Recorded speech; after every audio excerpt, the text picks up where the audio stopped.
es noticia en profundidad. Qué placer acompañarles. Soy Tatiana Pérez y les saludo desde nuestras sedes en Caracas, en Venezuela. A partir de este momento, en la próxima hora, tenemos 3 temas que son noticia. Aquí están primero en titulares. En noticia Rusia. El gobierno reconoce la independencia de las repúblicas autoproclamadas de Donetsk y Lugansk en medio de los bombardeos del ejército ucraniano en esta zona. De inmediato se celebran las calles y Estados Unidos reacciona con más ilegales sanciones. ¿Qué implicaciones tiene esta decisión? Vamos a analizarlo. En Noticia Colombia, país en el que la lucha por lograr la verdad cuesta mucho. El más reciente episodio es el del hurto de equipos de grabación y un computador que contenían testimonios de alias Otoniel, máximo jefe del Clan del Golfo, sobre redes de narcotráfico en varias regiones y sus vínculos con las Fuerzas Armadas. Otoniel espera en una cárcel su extradición a Estados Unidos. Es un escenario que analizamos. En noticias de República Dominicana, el presidente de la Nación anunció este domingo una enorme inversión para construir un moderno y tecnológico muro en la frontera con Haití. Ya hay grandes puertas que separan a estas naciones con profundos lazos históricos. Un muro resuelve los problemas. Vamos a profundizar.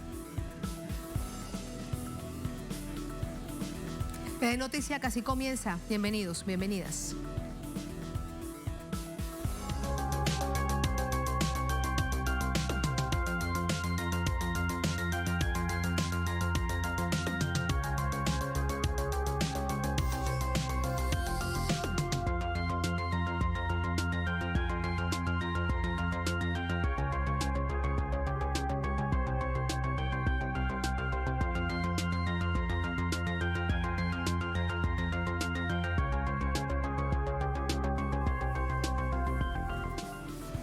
En noticia Rusia, el presidente de esta nación, Vladimir Putin, reconoció este lunes la independencia de las autoproclamadas repúblicas de Donetsk y Lugansk al este de Ucrania.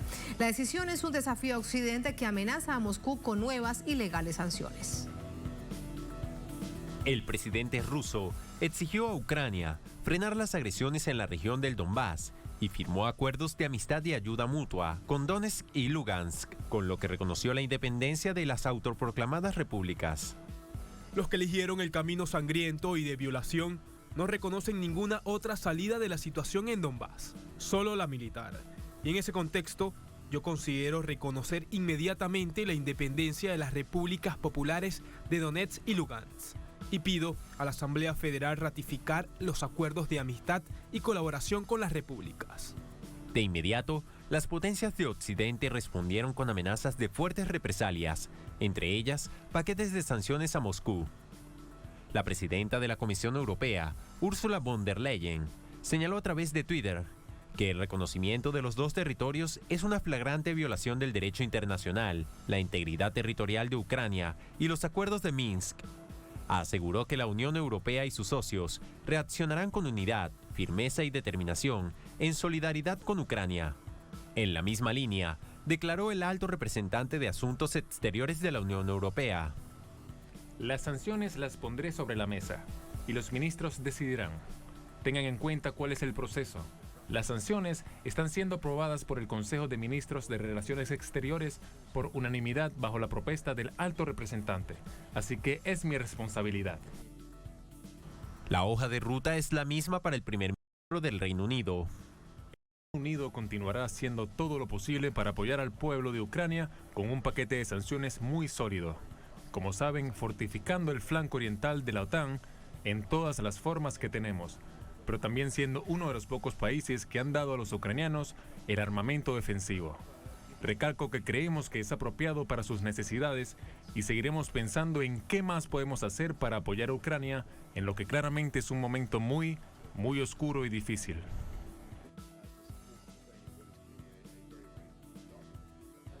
Sin embargo, el presidente Putin se adelantó a decir que las sanciones no son nada nuevo. Hay intentos de chantajearnos. Nos amenazan con sanciones y de todas maneras van a introducirlas a medida que crezca el potencial de Rusia.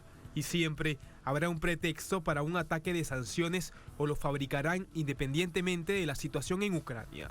Occidente mantiene la narrativa de que la intención de Rusia, al reconocer estas 2 regiones, es enviar armas y tropas allí para la supuesta invasión que tiene preparada Ucrania. Entre tanto, el Kremlin solo se opone a la adhesión de Ucrania a la OTAN, por considerarla una amenaza a su seguridad. Entramos de inmediato con el análisis. Para ello nos acompaña Lido Lacomini, es periodista, analista de política internacional, geopolítica. Nos acompaña desde Argentina vía telefónica. Lido, muy buenas noches, bienvenido a Noticia de Telesur. Buenas noches, ¿cómo están ustedes? Bueno, acá seguimos con preocupación los acontecimientos en esta nueva escalada del conflicto internacional que se ha desatado en torno a Ucrania, ¿no? Así es, y en torno a ello comenzar a sumar elementos. Lo primero, el reconocimiento que hace este propio lunes el presidente Vladimir Putin de las autoproclamadas repúblicas de Donetsk y de Lugansk, después que llevan más de 72 horas en las que se ha denunciado de un lado bombardeos por parte del ejército de Ucrania y desde el pasado viernes la evacuación de todos sus conciudadanos hacia la frontera con Rusia. Sí, así es. Yo creo que la respuesta rusa es una respuesta de tono político fundamentalmente, ya que el conflicto de fondo, en última instancia, es en realidad un conflicto político que marca la lucha geopolítica por la hegemonía a nivel internacional. Es Estados Unidos que está jugando sus cartuchos, tratando de cohesionar a los países europeos en contra de Rusia, desatando una campaña intensa, denunciando que Rusia desea invadir Ucrania. A pesar de las resistencias en ese sentido, que las declaraciones rusas han sido claras, ha afirmado rotundamente que no piensa hacerlo, y esta medida diplomática, que es el reconocimiento de las repúblicas de Donbass, creo que es una muestra clara de sus verdaderas intenciones, lo cual no quita que el conflicto bélico pueda dar continuidad a un conflicto político que ya está escalando a una situación realmente intolerable para ambas potencias, ¿no? Es un momento muy complejo porque es la respuesta hasta ahora más clara y firme del presidente de Rusia, Vladimir Putin, ante toda esta escalada en la retórica permanente en que hay una fecha para que Rusia invada Ucrania, cuando eso no existe, Lido. No, seguramente. Y tampoco hay que descartar que Rusia envíe armamentos y tropas a las repúblicas independientes, lo cual no significaría la invasión de Ucrania, sino simplemente el apoyo a estas repúblicas nuevas que han decidido ponerse del lado de Rusia y no de la OTAN. En ese sentido, el conflicto puede llegar a tener de manera rápida algunas características donde el tema militar pase a un lugar destacado.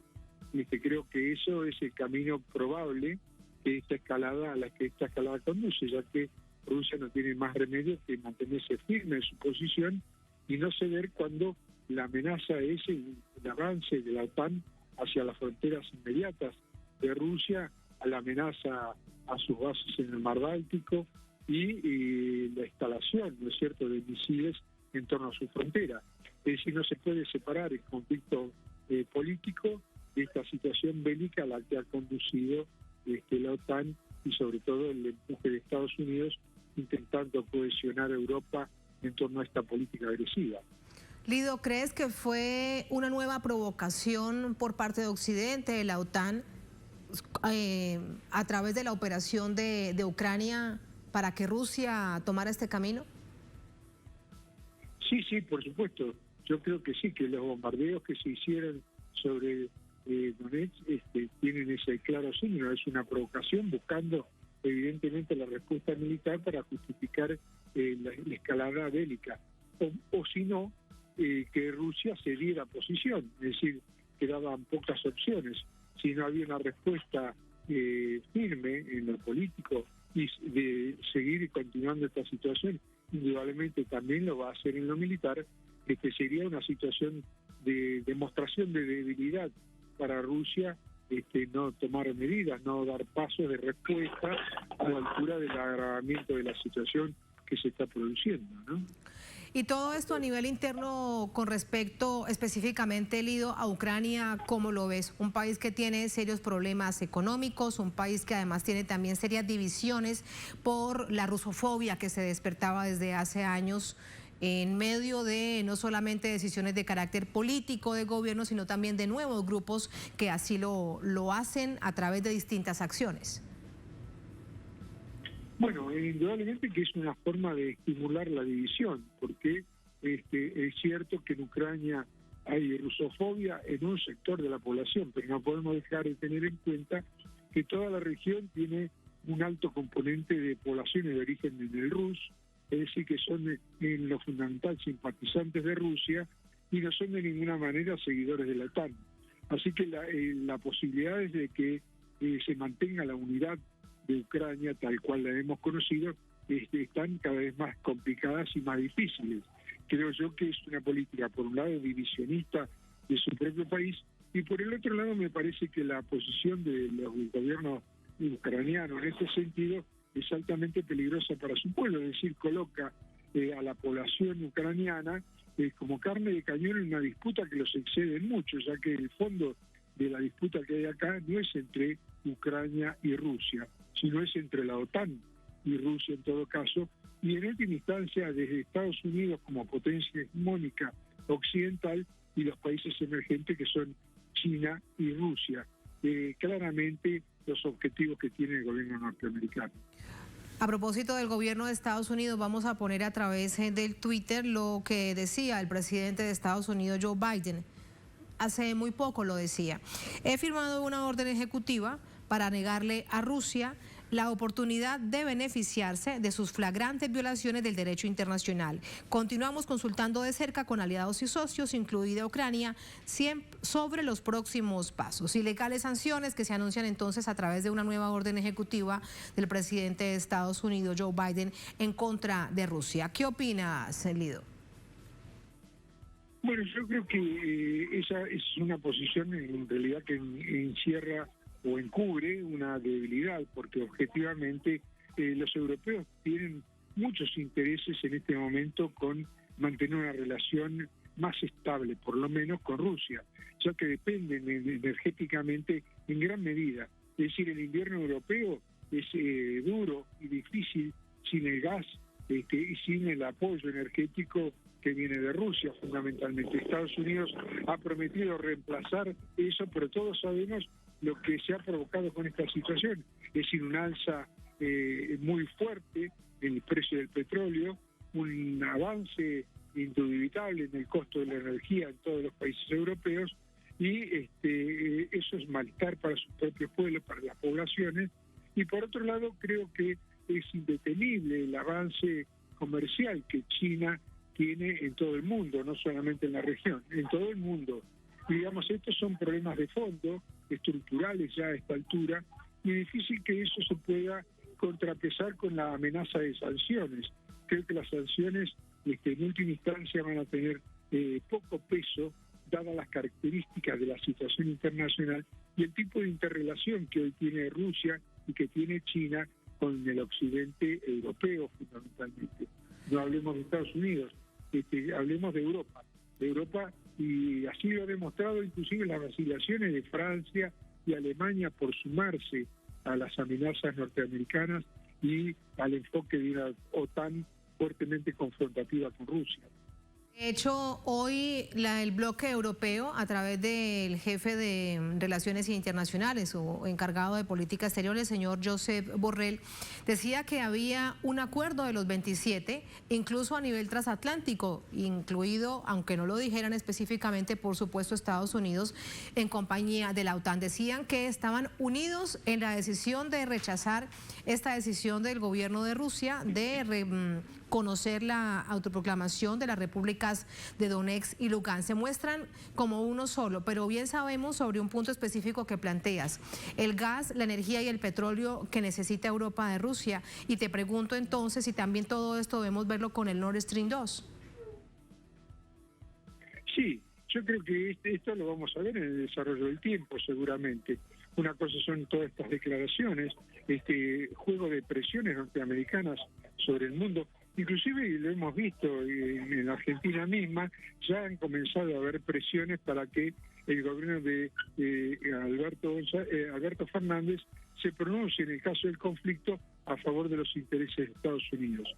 cuestión extremadamente difícil cuando venimos de una gira por Asia y un encuentro con Putin en Moscú, donde se han reforzado los lazos entre Argentina y Rusia.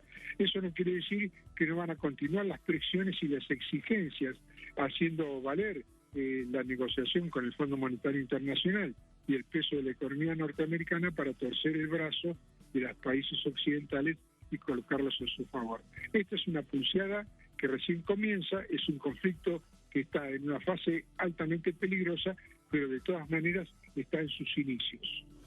Por último, cuando vemos que está en sus inicios, tenemos la claridad, pero sobre todo las potencias sí que lo deben tener, la humanidad entera, que se enfrentan la OTAN con toda su capacidad, sobre todo por Estados Unidos, por Francia y Reino Unido, con otro gran poderoso como Rusia. Debe estar absolutamente claro un escenario de una probable confrontación directa, Lido. Sí, yo creo que la elección de Ucrania nos plantea de que no, que por ahora el escenario elegido es un país periférico, de todas maneras, un país para el cual realmente es extraño que potencias como Alemania, como Francia, estén dispuestas a dar sangre de sus propios países por Ucrania. El valor de Ucrania no es tan alto para esos países. Por eso creo yo que es una confrontación de todas maneras que está en la fase inicial, que es muy peligrosa porque es jugar con fuego, y el fuego del otro lado es atómico, ¿no es cierto? Es decir, es altamente peligroso, pero sigue siendo una política que está en su fase inicial y hay que ver cómo se desarrolla. Creo que es muy importante cómo se pronuncien políticamente los países, y vamos a ver qué pasa en el Consejo de Seguridad de las Naciones Unidas. Habrá que tener en cuenta también, creo que Occidente debe tener claramente en cuenta que China prácticamente viene comprometiéndose ya de entrada en el apoyo a Rusia, su principal aliado en el mundo contemporáneo. Lido, gracias por ese análisis. Muy buenas noches. Buenas noches. Gracias a ustedes por la atención. Muchísimas gracias. Así vamos a la primera pausa en esta emisión de Es Noticia. Al volver en Noticia Colombia, país en el que la lucha por lograr la verdad cuesta mucho. El más reciente episodio es el del hurto de equipo de grabación y un computador que contenían testimonios de alias Otoniel, máximo jefe del Clan del Golfo, sobre redes de narcotráfico en varias partes del país y sus vínculos con las Fuerzas Armadas. Otoniel espera en una cárcel en Colombia su extradición a Estados Unidos. Es un escenario que analizamos al volver en Es Noticia.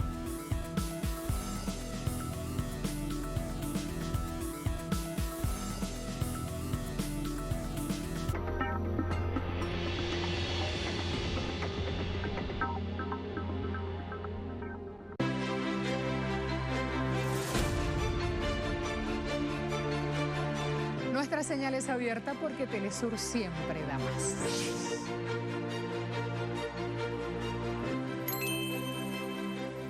En un mundo que no se detiene, te brindamos un espacio para mantenerte al día.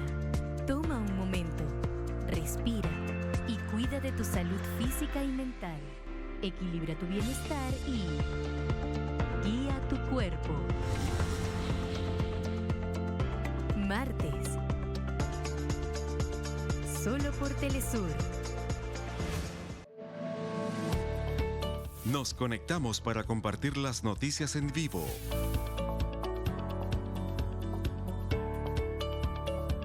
Las 24 horas. Los 365 días del año.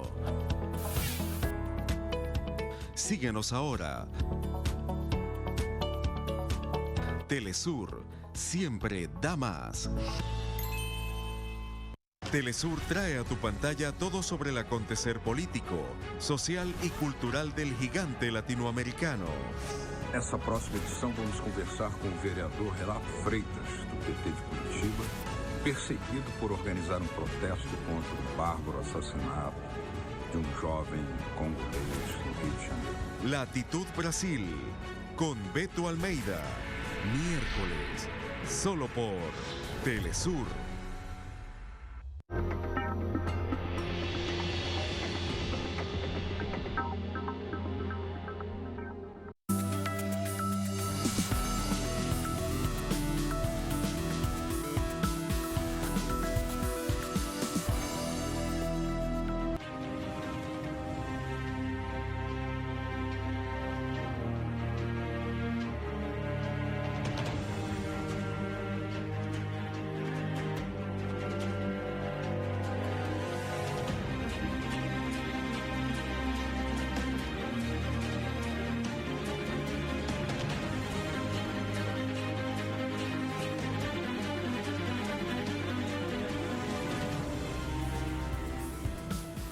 En Noticia Colombia, en esta nación, analistas aseguran que el reciente hurto de archivos con testimonio del ex jefe del grupo narcotraficante Clan del Golfo, Dairo Antonio Úsuga, deja entrever una serie de intereses desde sectores empresariales, políticos y militares para que no se conozca la verdad sobre los crímenes cometidos por este grupo criminal y sus nexos con grupos políticos dentro de Colombia. Integrantes de la Comisión de la Verdad que están atendiendo las audiencias sobre el ex jefe del Clan del Golfo, Dairo Antonio Úsuga Otoniel, denunciaron el hurto de equipos de grabación, un celular y un computador a uno de sus investigadores, solo horas después de presentar su testimonio desde la sede de la Dirección de Investigación Criminal de la Policía en Bogotá. La comisión necesita escuchar la verdad del señor Úsuga sobre los hechos cruciales para entender la dinámica del conflicto armado y su persistencia. Queremos hacerlo sin intimidaciones. La verdad es un derecho de las víctimas y de la sociedad, y por esta razón solicitamos garantías a las autoridades competentes y a los organismos de control.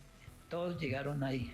Para la comisión es clave conocer los testimonios de Otoniel, ya que por más de 35 años integró distintos grupos armados ilegales que han dejado un historial que es elemento clave para construir el informe final que prepara dicha entidad, pues Otoniel, como ex jefe del Clan del Golfo, tenía el control de la producción de cocaína en Colombia y presencia en al menos 250 municipios donde han logrado tejer alianzas con miembros de la fuerza pública.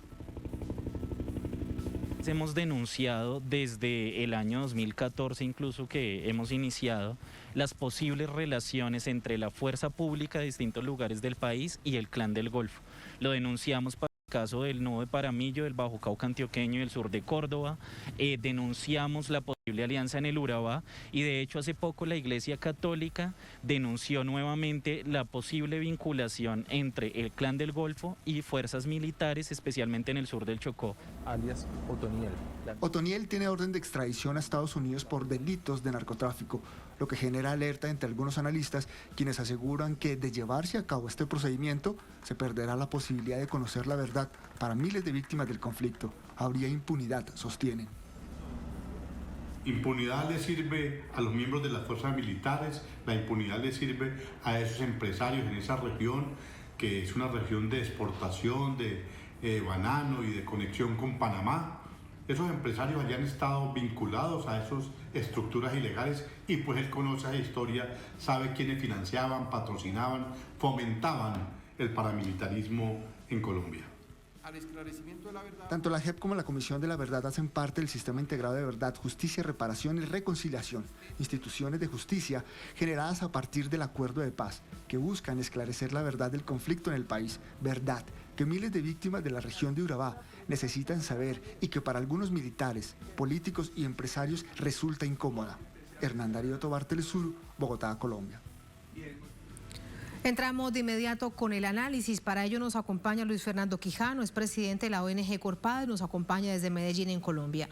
Luis Fernando, muy buenas noches, bienvenido a Noticias de Telesur.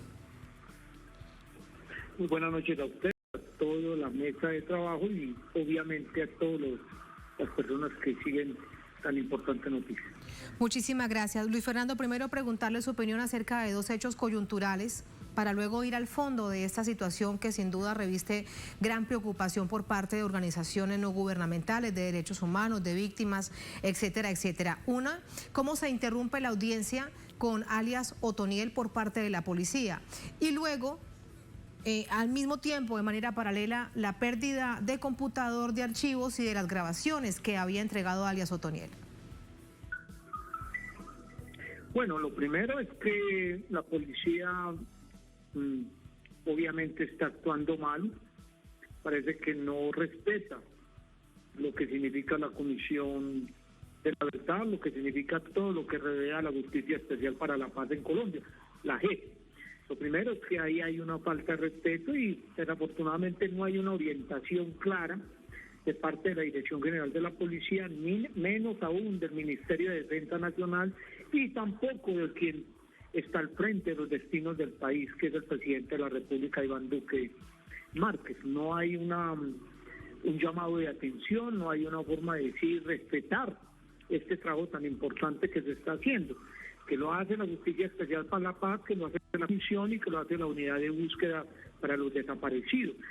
Labores muy importantes que han llevado a iniciar un camino en medio de la guerra que nuevamente nos cobija a iniciar un camino de transición hacia un país mejor. En el otro aspecto, sobre lo que ocurrió del intento de hurto, al parecer no se llevaron todo, no se llevaron los activos, al parecer significa que hay unos intereses muy fuertes, intereses particulares, porque recuerden ustedes que el directivo es el que nos atañe a toda la sociedad, pero digamos que estos intereses particulares de que no se conozca la verdad, que no se sepa cuál es el brazo paraestatal, desde el ejército, desde la policía, ese brazo empresarial que puede estar con las autodefensas gaitanistas de Colombia, y permítame decirles que nosotros desconocemos la existencia del Clan del Golfo. En Colombia existen las autodefensas gaitanistas de Colombia, no el Clan del Golfo.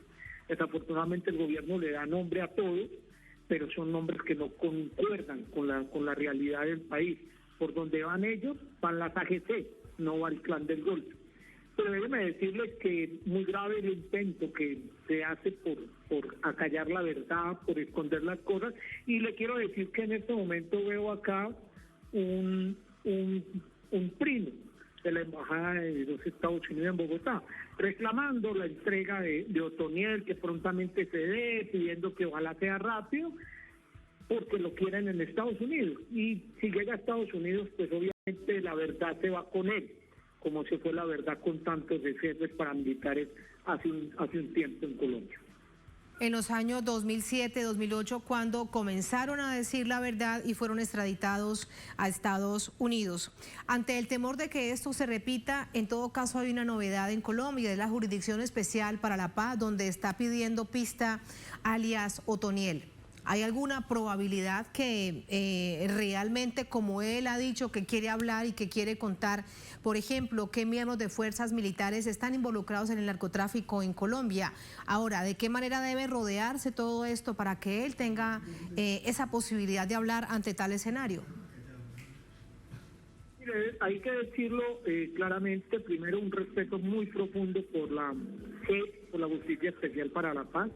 Es un camino importante que está llevando Colombia. Desafortunadamente la guerra nos cobija, la violencia es muy alta, la criminalidad está en aumento, pero digamos que la G es un espacio muy importante para las víctimas, para la verdad, para la reconciliación, para construir la reparación, para muchas cosas en el país, para encontrar los desaparecidos, para todo esto. Pero hay que decirle a la G que qué importante sería acoger a la solicitud de Otoniel. Alias Otoniel la está pidiendo como tercero participante en el tema del conflicto, porque ha trabajado con el paramilitarismo, porque ha estado en alianza paraestatal con sectores del ejército, de la policía y de otros estamentos del Estado, y obviamente con sectores del empresariado, terratenientes y así sucesivamente. Uno pediría, ojalá pueda ingresar, y además no solo él, pueden ingresar muchos. Algunos están pidiendo pistas desde la oficina del Valle Aburrá, que ha sido denominada la oficina de Envigado. Lo están pidiendo desde otros lugares, y recuerden que ya tenemos disidencias, las llamadas disidencias de FARC. Hay una cantidad de grupos que podrían, muchos de sus jefes, muchos de sus miembros, acogerse en el camino de la JEP, pero desafortunadamente la JEP tiene unas limitantes. Nosotros sí esperamos que se pueda abrir este espacio. Y lo otro, que en la posibilidad de un gobierno de transición en Colombia, se pueda dar un gobierno de transición, se pueda quedar la verdad en Colombia y esa verdad sirva para que no volvamos a repetir el pasado, para que podamos romper todo esto del paraestado y podamos construir un país, obviamente, que se transforme, que sea democrático, que sea un Estado social de derecho y que podamos cerrar la brecha entre pobres y ricos. Ojalá podamos hacer eso, y la única forma que se daría es en la posibilidad de un gobierno de transición democrática, como tantos otros países han logrado trasegar el camino de la transición. Eso lo veremos en este año electoral con los comicios para Congreso y para Presidencia de la República. En tanto, Luis Fernando, vemos la presión del gobierno de Estados Unidos para ser enviado alias Otoniel por narcotráfico. ¿Qué verdad se lleva? ¿Cuánto hay de lo que se conoce como Clan del Golfo o este otro nombre, como usted bien recuerda, que es que el gobierno bautiza rápidamente también de distintos sectores en donde se hacen presentes, y eso también dificulta un poco el entendimiento? Pero desde esa perspectiva, ¿qué verdad se lleva Otoniel? Mire, para nosotros Otoniel es el jefe máximo de las autodefensas gaitanistas de Colombia, conocidas como las AGC. Esa es su sigla. Segundo, para nosotros es una mezcla de paramilitarismo y mafias, más allá del asunto del narcotráfico. Es una mezcla de todo eso y que tiene una fuerte relación con un sector de la institucionalidad, que es lo que le da la connotación del paraestado, del paramilitarismo. Estos son herederos de las antiguas Autodefensas Unidas de Colombia, son herederos de la Casa Castaño, son herederos de las Autodefensas Campesinas de Córdoba y Urabá, son herederos de todo ese paramilitarismo que durante décadas ha estado en Colombia. Si se va a Otoniel, se lleva la verdad de quién estaba con él, alias el Padrino.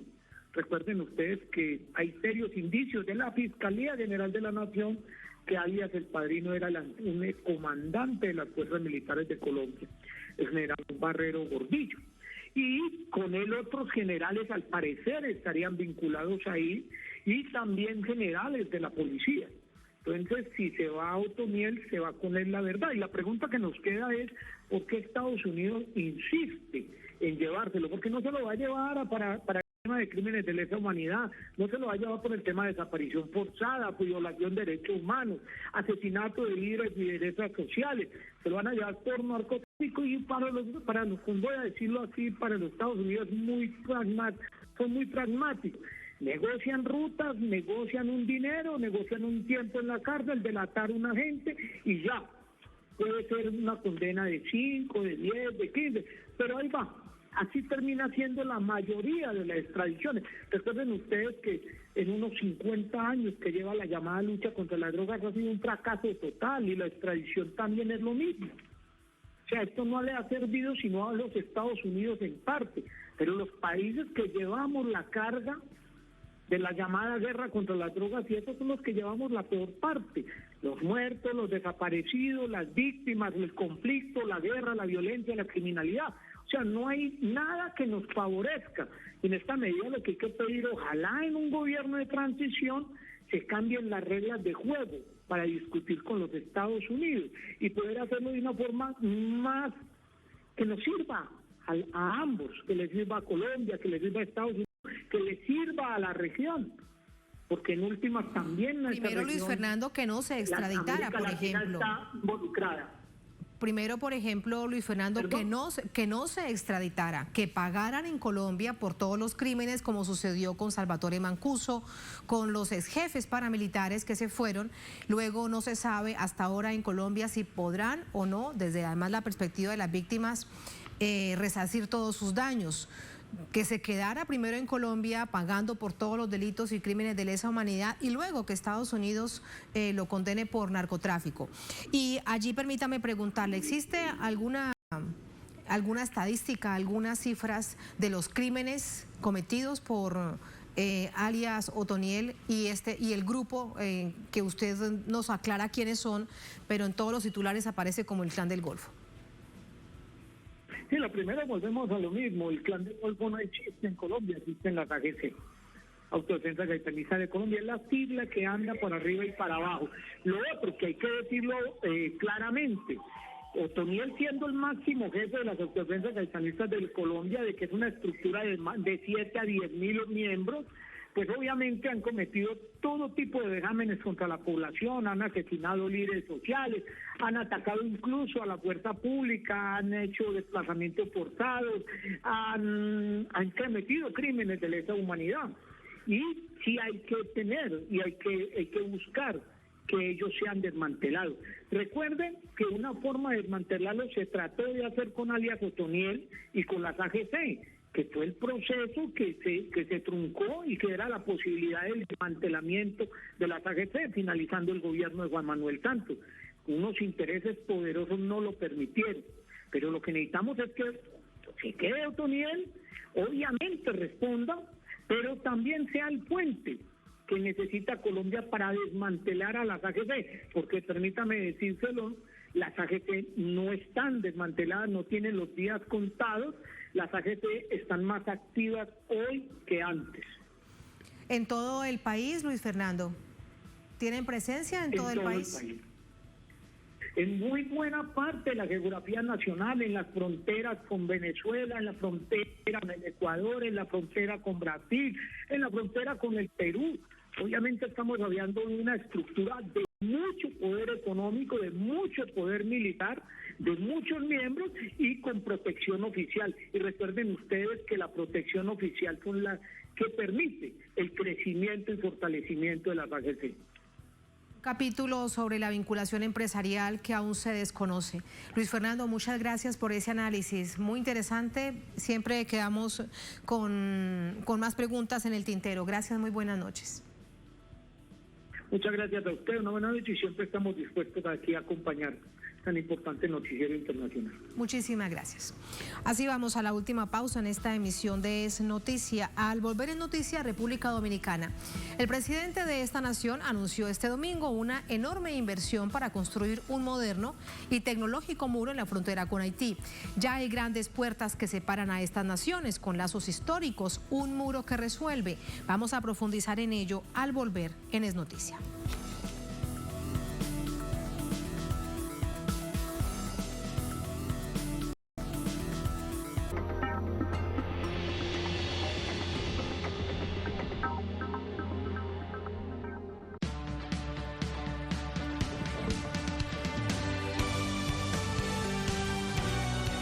Telesur siempre da más.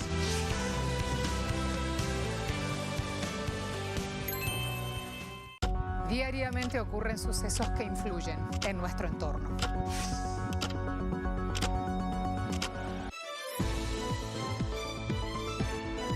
Entérate de las noticias más relevantes de América Latina y el mundo en nuestra agenda abierta.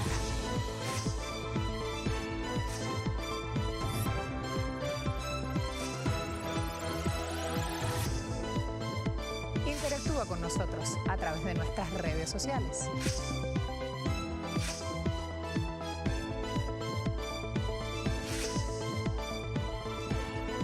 Los esperamos aquí, de lunes a viernes, solo por Telesur. Compartimos su sentir, exaltamos sus logros y mostramos su realidad.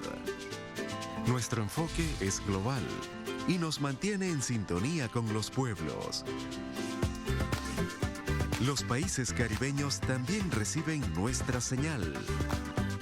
Con entusiasmo seguiremos transmitiendo para ellos, porque somos Telesur, la señal informativa de América Latina y el Caribe.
En Noticia República Dominicana, el gobierno de esta nación inició la construcción de un muro muy tecnológico, dicen, en la frontera con Haití, colocando más barreras al flujo comercial, migratorio e histórico, en dos naciones que comparten una misma isla. El presidente de la República Dominicana, Luis Abinader, presidió este domingo en la provincia de Dajabón el inicio de la construcción de un muro de 160 kilómetros de extensión en la frontera con Haití para frenar la migración irregular y contrabando de mercancías.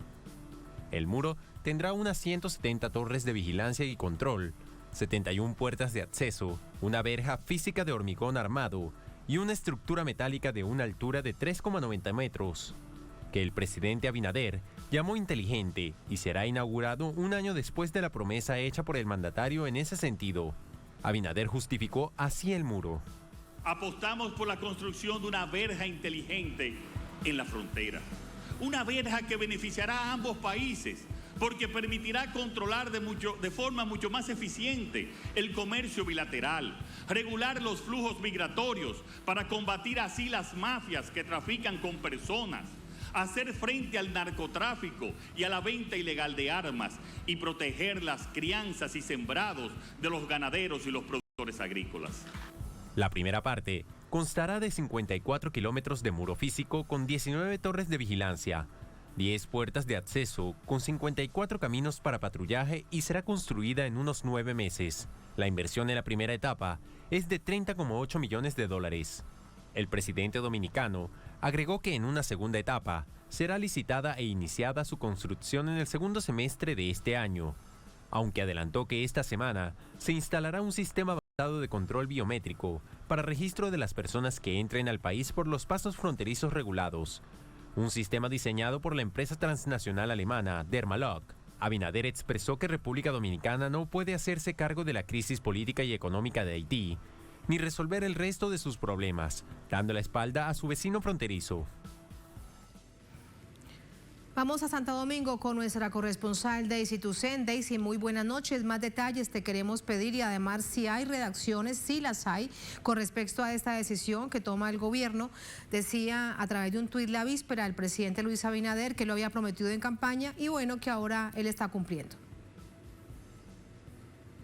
Hola Tatiana, un gusto saludarte a ti y a todas las personas que conectan con nosotros en este momento. Como bien decías, en República Dominicana, ayer domingo 20 de febrero se dio formal inicio a lo que llaman la verja fronteriza inteligente entre República Dominicana y Haití. El 27 de febrero del año pasado, el Día de la Independencia Nacional, en su discurso de rendición de cuentas, el presidente Luis Abinader había anunciado al país la construcción de este muro divisorio entre República Dominicana y Haití y que contará con 160 kilómetros de extensión de una verja física. Aunque antes del presidente informar sobre la construcción del muro, ya se habían construido 23 kilómetros de esta verja fronteriza entre específicamente los pasos fronterizos de las ciudades de Las Piñas y Jimaní.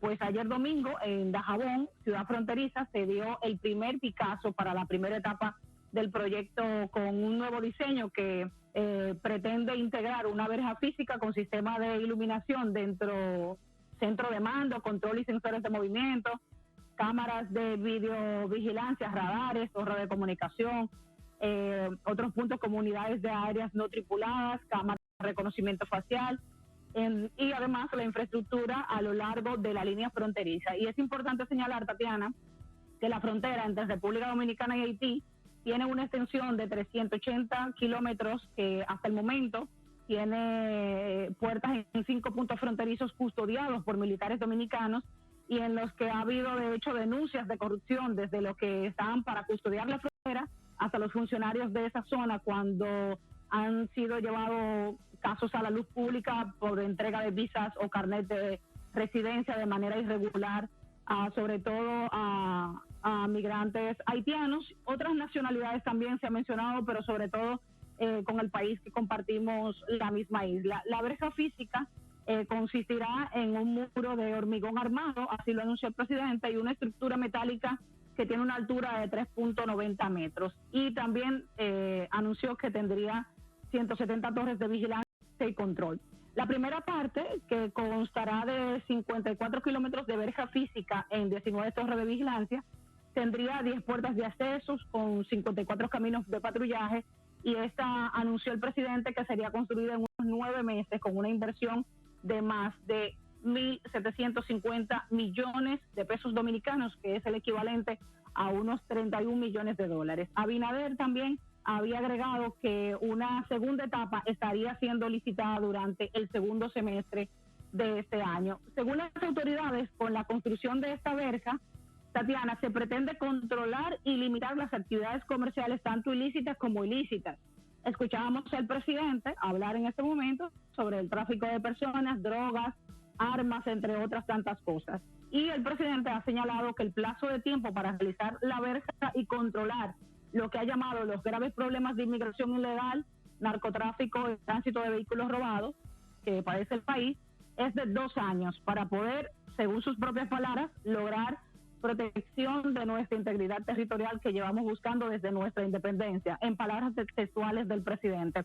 Y ese anuncio, Tatiana, como bien preguntabas, del presidente, ha creado reacciones tanto a favor y en contra. Hay quienes abogan que desde hace tiempo ya se debió construir el muro y hay quienes condenan este proyecto por considerar que es mejor crear puentes y no muros. Incluso, Tatiana, funcionarios de este gobierno, incluido al presidente de la República, en la gestión pasada, cuando eran la oposición y se habló de la construcción del muro, no estuvieron de acuerdo. Hoy en redes sociales, de hecho, se han sacado a través de Twitter esos tweets que publicaron esos funcionarios del partido político actual, incluidos los del presidente, cuando no estaban de acuerdo con la creación del muro fronterizo. Pero, claro, esto es algo que es muy común cuando se está del lado de la oposición. No solamente este partido de gobierno ha dicho algo diferente, estando desde ambos lados del poder. Y ya luego, ya se ha iniciado con el primer Picasso este proyecto que está realizando la República Dominicana para separarse más de Haití, digamos, pero tendríamos que esperar en los venideros meses o años cómo se desarrollará este proceso, si en realidad va a conseguir por lo que está siendo creado, que es controlar la migración indocumentada y controlar la droga o el tema de las personas, el tráfico de personas. Porque una de las demandas, además, que también se ha debatido bastante hoy en las redes sociales, es que la frontera de la República Dominicana con Haití, custodiada por militares dominicanos, han tenido un gran negocio, que se han beneficiado de esa división. Entonces, un muro fronterizo resolvería el caso o en realidad ampliaría digamos, el peaje que pagan los migrantes indocumentados para poder pasar del lado de la República Dominicana. Eso es una eso es una pregunta que se ha manejado bastante en las redes sociales y es lo que mantiene dividida la opinión pública, Tatiana. Una pregunta que le hacemos a nuestra invitada. Daisy, gracias. Muy buenas noches. Gracias, Daisy. Con el análisis nos acompaña para ello Maribel Núñez, es integrante de la Asamblea de los Pueblos del Caribe y periodista, nos acompaña de Santo Domingo. Maribel, bienvenida, muy buenas noches. Un gusto estar aquí, aunque no es un gusto tratar este tema, ¿verdad? Muchísimas gracias, es sin duda muy importante. ¿Qué resuelve un muro, sobre todo con problemas que hay de ahora, coyunturales, actuales, problemas históricos, dificultades, sobre las que República Dominicana ahora pretende levantar todo este muro muy tecnológico, con más seguridad? El primer tramo por un valor de 31 millones de dólares. En una República Dominicana, además, también con un serio problema económico en sus finanzas públicas. Bueno, yo pienso, Tatiana, que a quien le resuelve a los poderes oligárquico, al imperio norteamericano, a las relaciones que este gobierno ha desarrollado con Israel, a esa gente les resuelve, pero a la mayoría del pueblo dominicano no le va a resolver absolutamente nada que no sea que tenga que ver con pobreza, que no sea que tenga que ver con que los recursos que se pueden usar para impulsar el desarrollo de República Dominicana tengan que usarse para hacer un muro bochornoso, que es un insulto a la historia de estos dos países, que contrae problemas de siglo y de siglo, que esta oligarquía blanca pro procolonialista se ha encargado de manejar la historia, de decir que Haití nos invade, cuando ni en los tiempos en cuando República,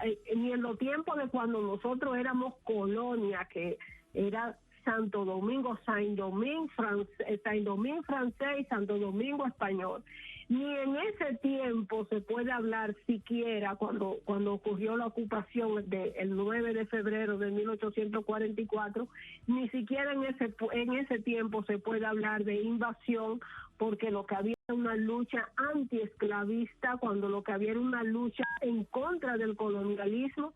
Y desde esta parte de la isla, en la época que el periodo histórico le llaman la España boba, siendo Haití mucho más avanzado, ya república desde el año 1844, en el año 1822, desde esta parte de la isla se solicita a Toussaint, a Jean-Pierre Boyer, que venga a esta parte de la isla, y él es que el 9 de febrero abolió la esclavitud, dio carácter de ciudadanía a los seres que eran todavía, que ni se les reconocía su humanidad. Y desde ahí esa oligarquía, esos sectores de poder han cambiado la historia, han manipulado la historia para mantener a estos dos pueblos enemigos.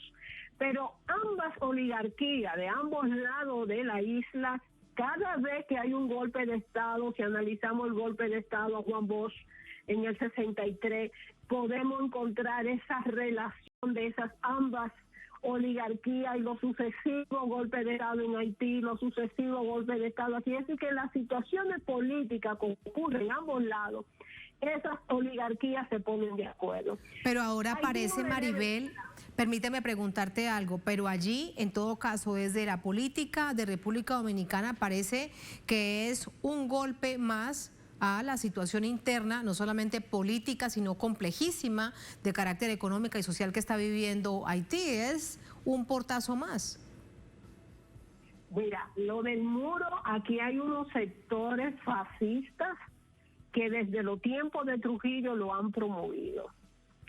Aquí hay un grupo de gente fascista que se creen realmente que ellos son blancos de España, de Francia, de Estados Unidos, y reniegan de todo lo que es afro. Haití lo han categorizado, y el imperio norteamericano ha incidido mucho en eso, lo han categorizado como los animales, de ahí la invasión del 1915 y 16 en la isla.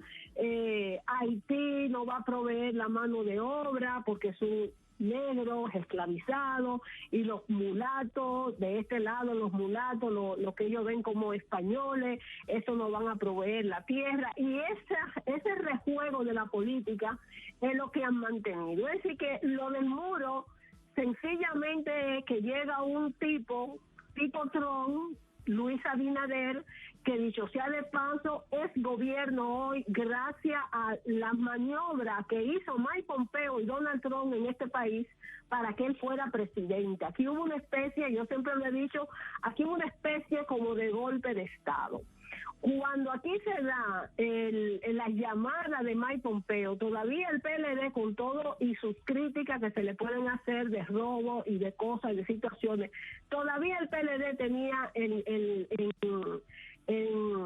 las posibilidades de ganar. Pero hicieron una serie de rejuegos, el detener el proceso electoral. Han ocurrido muchas cosas que en 50 años quizás nos pudiéramos dar cuenta qué fue lo que sucedió realmente en República Dominicana cuando detienen el proceso electoral, cuando meten a la OEA acá para imponer este gobierno, que es un gobierno títere, un gobierno que sale inmediatamente atacando a Venezuela, atacando a Nicaragua e incluso atacando al propio Haití, donde desde hace meses atrás Abinader ha estado sosteniendo y solicitándole al imperio norteamericano la invasión a Haití. Lo que ha pasado en Haití, esa oligarquía dominicana no está exenta de responsabilidades de lo que está pasando hoy en Haití. Esta gran situación que hay en Haití hay que buscarla en la oligarquía dominicana, hay que buscarla en el rejuego que ha hecho el Core Group, que ha hecho Estados Unidos, que han llevado a esta situación, y hoy vienen como una situación de salvación lo de crear el muro. Lo del muro hace mucho tiempo que está y no está con esto. Por eso el presidente Abinader se encarga ayer de invitar a una de las familias más fascistas que tiene la República Dominicana, a los Vincho Castillo, al hijo de Vincho Castillo, para que lo acompañe en la inauguración, en el inicio de este gran muro. Es una segunda Gaza lo que quieren hacer esta vez en el Caribe. Es traer el apartheid que tiene Israel en Gaza con Palestina e instaurarlo aquí. Hay que hacerse muchísimas preguntas que yo no tengo la posibilidad de responderlas. ¿Qué busca Israel? ¿Qué busca Estados Unidos? ¿Qué es lo que está pasando en Haití? ¿Qué es lo que han encontrado en Haití? Que han llevado a ese país que no le reconocieron como república en el año 1844 ni nunca la han respetado. ¿Por qué llevan a Haití a la situación que la han llevado hoy? ¿Por qué vienen ahora a inventarse este famoso muro? Haití no le debe nada a República Dominicana. Buena parte de lo que se produce aquí en República Dominicana lo produce el pueblo haitiano en condiciones casi como esclavos. Usted se mete en todas las plantaciones agrícolas en República Dominicana y nos vamos a encontrar la mano de obra haitiana trabajando ahí en condiciones casi infrahumanas, con salario bajísimo. Igual la industria de la construcción está sostenida son columna vertebral esos trabajadores y esos empleados haitianos. Si nos vamos también... Pero fíjate, todo esto, claro, todo esto lo que nos lleva a recordar, entre otras cosas, es que hay lazos históricos, son pueblos que además se complementan, que no tienen ninguna necesidad de entrar en confrontación, pero que lamentablemente la política genera unas situaciones dramáticas. Recordabas el muro en la Cisjordania ocupada, en Jerusalén, pero hay uno mucho más cerca, en México, que además exigía a Donald Trump que fuera completo en la frontera norte de México con Estados Unidos. Lamentablemente se nos acaba el tiempo, pero ha sido muy interesante escucharte, sobre todo con todo este contexto histórico que es necesario para entenderlo. Gracias, muy buenas noches. Gracias, Tatiana. Muchas gracias, buenas noches. Gracias, muchas gracias. A ustedes, gracias como siempre por habernos acompañado. Ponemos punto final a esta emisión de noticias. Será hasta mañana, sigan con nosotros.